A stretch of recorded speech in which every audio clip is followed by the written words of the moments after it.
नमस्कार बच्चों, कैसे हैं आप? मैं भावना शर्मा और गणित की कक्षा में आप सभी का बहुत बहुत स्वागत है। तो आशा करती हूँ आप सभी स्वस्थ हैं, सुरक्षित हैं और अपने घर पर कुछ न कुछ मनोरंजक कार्य कर रहे हैं। और हाँ, अपनी मम्मी को परेशान नहीं कर रहे हैं तथा अपने भाई बहनों के साथ सभी सामान को मिल बांटकर खा रहे हैं, झगड़ा नहीं कर रहे हैं।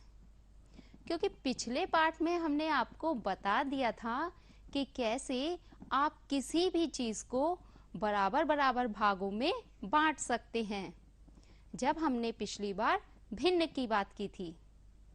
तो बच्चों, आज की कक्षा शुरू करने से पहले आपको एक कहानी सुनाती हूँ और कहानी है ये अनन्या की। अनन्या बहुत प्यारी सी लड़की थी और एक बार अपने बाबा को देखकर बोली, बाबा बाबा, आप इतने परेशान क्यों हो? आप कुछ ज्यादा ही परेशान लग रहे हो। तो अनन्या के बाबा ने कहा कि नहीं, कोई बात नहीं बेटा। पर अनन्या कहाँ मानने वाली थी, बोली नहीं बाबा, कुछ तो बात है। क्या बात है, आप मुझे बताओ। बाबा ने कहा कि बेटा, मैं घर का कुछ सामान लेकर आया था साहूकार के यहाँ से और साहूकार को पैसे उधार कर आया। तो साहूकार ने कहा कि ठीक है, बाद में दे देना। और अब जब मैं देने गया हूँ तो पता है क्या हुआ? मैंने सोचा कि सामान था 200 या 250 रुपए के आसपास का और उसने मुझे बताया कि सामान है 2500 के आसपास का और उसने मुझसे सारे पैसे ले लिए। और मैं ये सोच रहा था कि जो भी पैसे बचेंगे उन पैसों से तुम्हारे लिए किताब खरीदूंगा। पर ये क्या हुआ? तो अनन्या बोली, बाबा, आपने कितने का सामान लिया था, जरा मुझे बिल तो दिखाइए।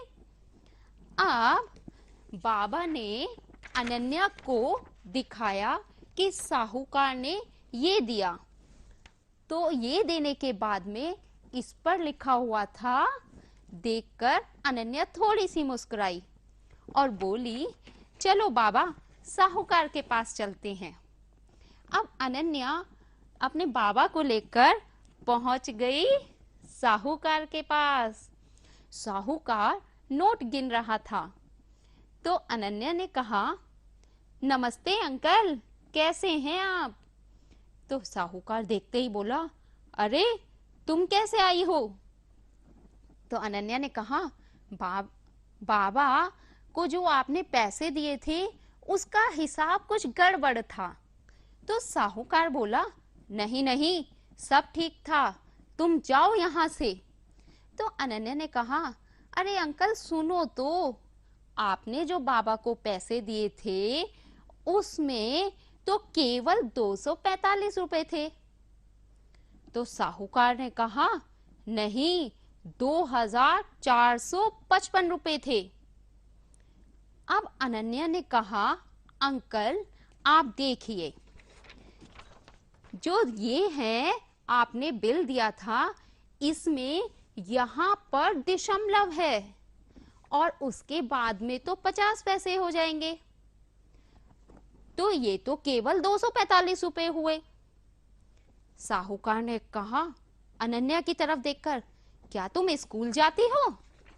अब अनन्या मुस्कुराई और बोली, हाँ अंकल, मैं सरकारी स्कूल में पढ़ने जाती हूँ। तो साहूकार बड़ा रोता हुआ सा मुंह बनाकर बोला, मेरा गणित थोड़ा कमजोर है, इसलिए शायद मुझे गलत हिसाब लग गया होगा। और अनन्या बड़ी खुश होने लगी और कहने लगी, लाइए लाइए, तो बचे हुए पैसे वापस दीजिए। साहूकार रोते रोते मन से बड़ा दुखी होकर सारे पैसे वापस देने लगा। अब अनन्या के बाबा बहुत खुश थे यह देखकर कि अरे वाह, मेरी बेटी ने कितनी समझदार हो गई है। उसने मेरा इतना बड़ा नुकसान होने से बचा लिया। तो देखा बच्चों आपने किस तरह केवल एक दशमलव से साहूकार ने अनन्या के बाबा को बेवकूफ बना दिया।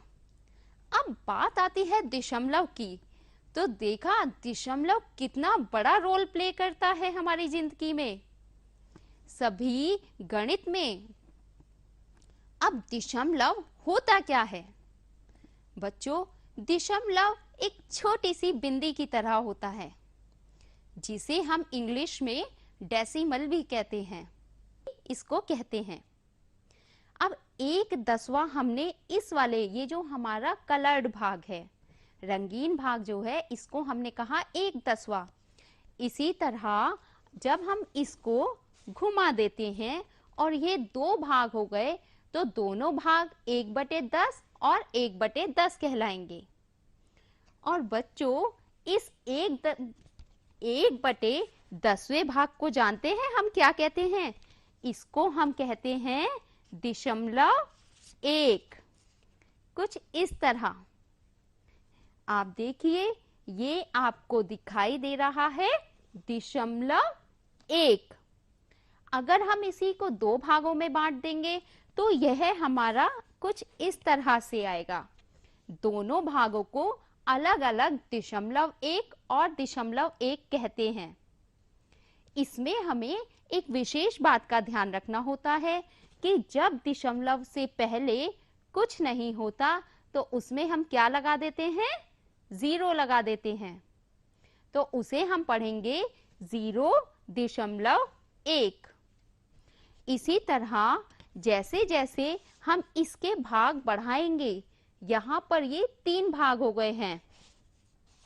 अब देखिए 4 भाग को हमने 1/10, 1/10 और 1/10 कहा, और इसी तरह इन सभी भागों को भी दशमलव 1, दशमलव 1 और दशमलव 1 कहा। तो देखा आपने किस तरह से हम भिन्न को दशमलव के रूप में लिखते हैं। हम देखते हैं कि कैसे हम इस टेबल को पढ़ेंगे, और उस टेबल को पढ़ने के साथ साथ हमें कुछ मुख्य बातों का भी ध्यान रखना है। जैसे यहाँ पर एक चित्र दिया हुआ है और आपने देखा यह चित्र आपका 10 भागों में बटा हुआ है, और यह 10 भाग में से एक भाग कैसा है? रंगीन है, कलर्ड है, उस पर हमने शेड कर रखा है। उस भाग को हम पूरे जो 10 भागों में बटे हुए हैं उन भागों का 1/10वां भाग कहते हैं। कौन सा भाग? जो भाग रंगीन होता है। और उसे भिन्न में कैसे लिखते हैं? 1/10। इसी तरह दशमलव में कैसे लिखेंगे? दशमलव 1 करके, और इसको पढ़ते हैं 0.1। यहाँ पर 0 और दशमलव और फिर 1। अब इसको हम किस तरह से दिखाते हैं, आइए देखते हैं। तो अब आप देखेंगे कि कैसे ये है 2.5। 2 का अर्थ है यहाँ पर 2 एक पूर्ण संख्या है और दशमलव यह बिंदु है। इसे तो अब आप बहुत अच्छी तरह पहचान ही गए हैं। और 5 को हम क्या कहेंगे? 5/10वां, अर्थात 10वें का 5वां भाग। 10 भागों में से 5 भाग अगर शेडेड हो तो इसे हम कहेंगे 5/10वां। इसे हम इस तरह से स्लाइड में दिखाएंगे। आप देखिए यह क्या है बच्चों? यह है एक पिज्जा, और ये एक पूरा पिज्जा हुआ, और यह भी एक पूरा पिज्जा हुआ। तो ये कुल कितने पिज्जे हो गए? 2 पिज्जे। और 2 पिज्जे में अब आप इसे देखिए, ये क्या है? यह है एक आधा पिज्जा। जो पिज्जा हमने दिया था उसी का बिल्कुल आधा पिज्जा है। ये आधा पिज्जा दिखा रहा है, इसका आधा भाग। इसे हम संख्या रेखा पर कैसे दर्शाते हैं, आइए देखते हैं। यहाँ पर एक संख्या रेखा 0 से 1, 1 से 2 और 2 से 3 आ रहा है। तो यहाँ पर 2 के बाद पांचवा भाग हम गिन लेंगे, 1 2 3 4 5, और यह भाग हो गया पांचवा भाग, जिसे हम क्या कहेंगे, 2.5 यहाँ पर इस भाग को। तो इस तरह हम इसे संख्या रेखा पर दर्शाते हैं। अगर हम 5 के आगे चलें तो उसे 6 फिर 7 भी हम गिन सकते हैं, और फिर उसके बाद जब 9 के बाद आता है तो हमारा क्या हो जाती है, पूरी 3 पूर्ण संख्या हो जाती है। तो इस तरह हम दशमलव की संख्या को दर्शाते हैं। तो अभी हम बात कर रहे थे अपनी इस स्लाइड की, तो इसमें आपने देखा जैसे कि इस चित्र में हमारे 2 भाग शेडेड हैं, तो उसे हम क्या कहेंगे, 2/10। और फिर इसी तरह यहाँ पर क्या है, उसे हम भिन्न के रूप में कैसे लिखेंगे, 2/10। और दशमलव में कैसे लिखते हैं, 0.2। और इसको पढ़ने का तरीका क्या है, पहले हम पढ़ेंगे 0 को क्या कहते हैं, 0.2। अब इसी तरह इसके हमने 3 भाग कर लिए और 3 भागों को शेडेड कर लिया, तो इसे हम क्या कहेंगे, 3/10। और 3/10 हमें इसे भिन्न के रूप में लिखेंगे, और यहाँ पर बोलेंगे 0.3 और 0.3 हम इसको पढ़ेंगे। अब आप देखिए हमने इसके 4 भाग शेडेड कर दिए हैं। तो 4 भाग जब हम इसके शेडेड कर देते हैं तो इसे कहते हैं 4/10 और 4/10 और 0.4 लिखेंगे और पढ़ेंगे किस तरह से, 0.4। अब हम इसके देखिए कुल 10 भाग थे और 5 भाग को हमने शेडेड कर दिया है, तो इसको पढ़ेंगे 5/10, 5/10 और 0.5 और क्या पढ़ेंगे, 0.5। तो देखा आपने किस तरह से हमने एक पूरी की पूरी भिन्न को जिसके 10 भाग थे उसको हमने देखा कि किस तरह हम उसे दशमलव के रूप में लिखते हैं, भिन्न के रूप में कैसे लिखते हैं, कैसे हम उसको पढ़ते हैं। अब हम इसी भाग को अब हम इसे देखते हैं, और इसमें आपको करना क्या है कि जो आपने अभी सीखा है उसी को, जो खाली जगह है, जो फिल इन द ब्लैंक्स हैं, उसमें वह भरनी है। आइए देखते हैं, एक उदाहरण दे रखा है कि 0.6 में पढ़ेंगे कैसे उसको, पहले 0 को 0 फिर दशमलव और फिर 6, ऐसे ही 6/10 हम इसे क्या करेंगे, भिन्न के रूप में लिखेंगे। इस तरह संख्या क्या बोलेंगे उसको हम, 6/10। इसका अर्थ है कि 10 भागों में से 6 भाग कैसे हैं, शेडेड हैं, तो इसे हम क्या कहेंगे, 6/10। कुछ इस तरह से ये हम दिखाते हैं। अब एक और उदाहरण देखते हैं। यहाँ पर 0.4 है और 0.4 को हम कैसे पढ़ेंगे, 0.4 और लिखेंगे कैसे भिन्न के रूप में, 4/10 और संख्या क्या कहेंगे इसे, 4/10। 4/10 इसलिए कहेंगे बच्चों क्योंकि इसमें 4 भाग, 1 2 3 4, आप देखिए ये वाला, ये और ये और ये 4 भाग कैसे हैं, शेडेड हैं, तो इन्हें हम कहेंगे 4/10। अब आप देखिए ये जो खाली जगह है इसमें जल्दी से सोच के बताइए कि क्या आने वाला है। यहाँ पर आपको चित्र में 1 2 1 2 और 3 भाग कैसे दिए हुए हैं बच्चों, शेडेड दिए हैं। अब ये जो हमें शेडेड भाग हैं तो हमें करना क्या है कि इस शेडेड भाग को, अरे वाह बिल्कुल सही, आपने लिखा कि यहाँ पर आएगा 0.3, क्योंकि 3 भाग शेडेड थे। अब इसको हम पढ़ते कैसे हैं? इसको पढ़ते हैं हम 0.3, और भिन्न में कैसे लिखेंगे? 3/10। तो आइए अपनी अगले फिल इन द ब्लैंक्स की तरफ चलते हैं। यहाँ पर कितने भाग हैं? 8 भाग हमारे शेडेड हैं। 8 भाग शेडेड होने की वजह से हम इसको क्या लिखेंगे? 0.8। बहुत बढ़िया, आपने तो मुझसे पहले जवाब दे दिया। इसका अर्थ है कि आपको यह बात अच्छी तरह समझ में आ रही है। तो अब जल्दी से बता दीजिए कि इसको हम भिन्न में क्या लिखेंगे? बहुत बढ़िया, इसको लिखेंगे भिन्न में 8/10, और इसको क्या कहते हैं? 8/10। और अगली में देखेंगे कि इसमें 9 भाग हमारे शेडेड हैं। आप इस डायग्राम में देखिए, यहाँ पर 9 भाग हमारे शेडेड दे रखे हैं। तो दशमलव कैसे होगा? 0.9। और इसको पढ़ने का क्या तरीका है? किस तरह से हम पढ़ेंगे? 0.9। और भिन्न में कैसे लिखेंगे? 9/10। और इसे हम क्या बोलते हैं बच्चों?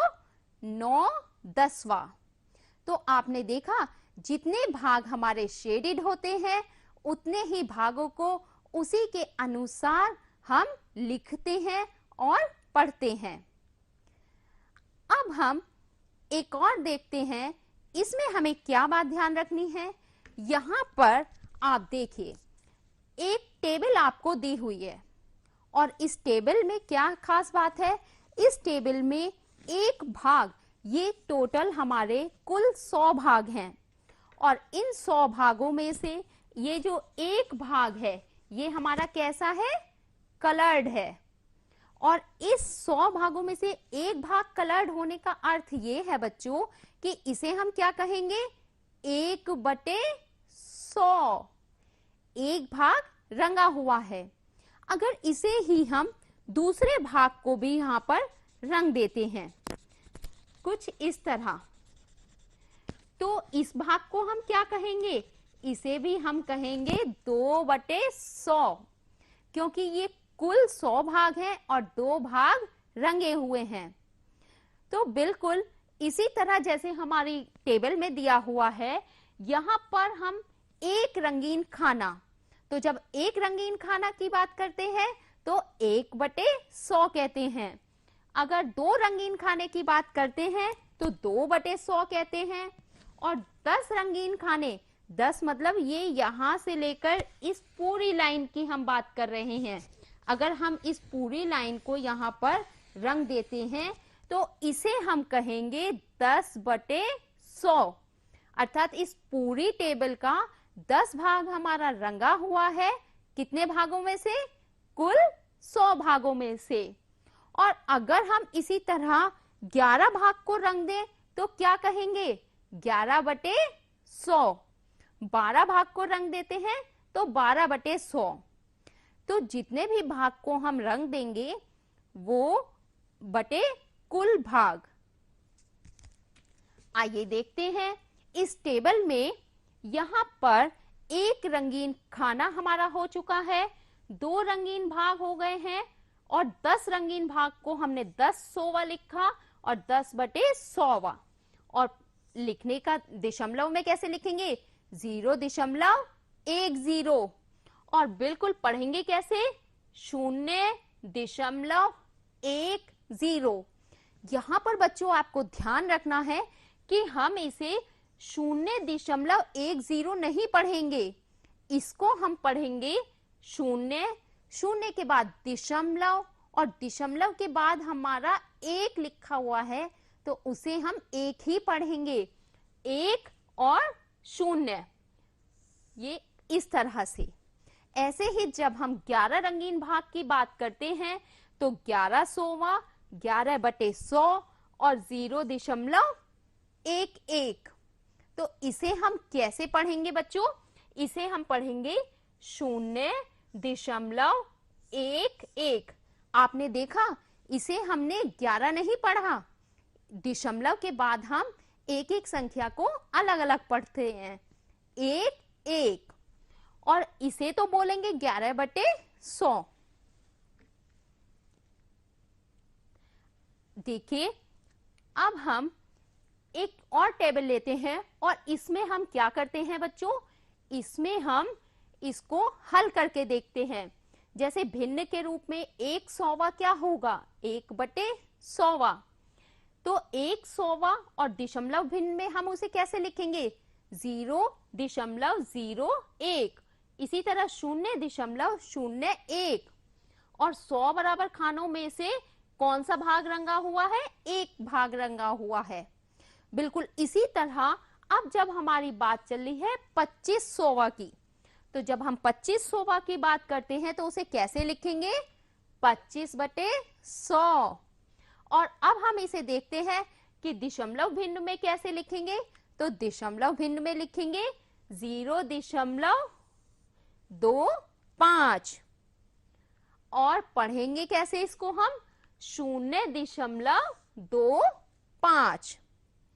अब इसी तरह हमारे पास 98वां है, तो इसको हम लिखेंगे 98/100 और इसको दशमलव भिन्न में कैसे लिखते हैं, 0.98 और इसी तरह हम इसको पढ़ेंगे भी 0.98। 0 बच्चों शून्य को ही कहते हैं, यह तो आपको पता ही है। यहां पर भी 100 बराबर खानों में से रंगा हुआ भाग कौन सा है, 25 और इसमें से 100 बराबर खानों में से रंगे हुए भाग कौन से हैं, 98। इसी तरह 1000वां जो भाग होता है वह होता है 1/1000। यहां पर हम लिखेंगे 0.001 और 0.001 और यहां पर लिखेंगे 1000 बराबर खानों में से कौन सा भाग रंगा हुआ है, तो वह भाग रंगा हुआ है 1। तो बच्चों आशा करती हूं यह समझ आपको अच्छी तरह से विकसित हो गई। आपको किस तरह से हम दशमलव लिखते हैं यह बात भी समझ में आ गई होगी।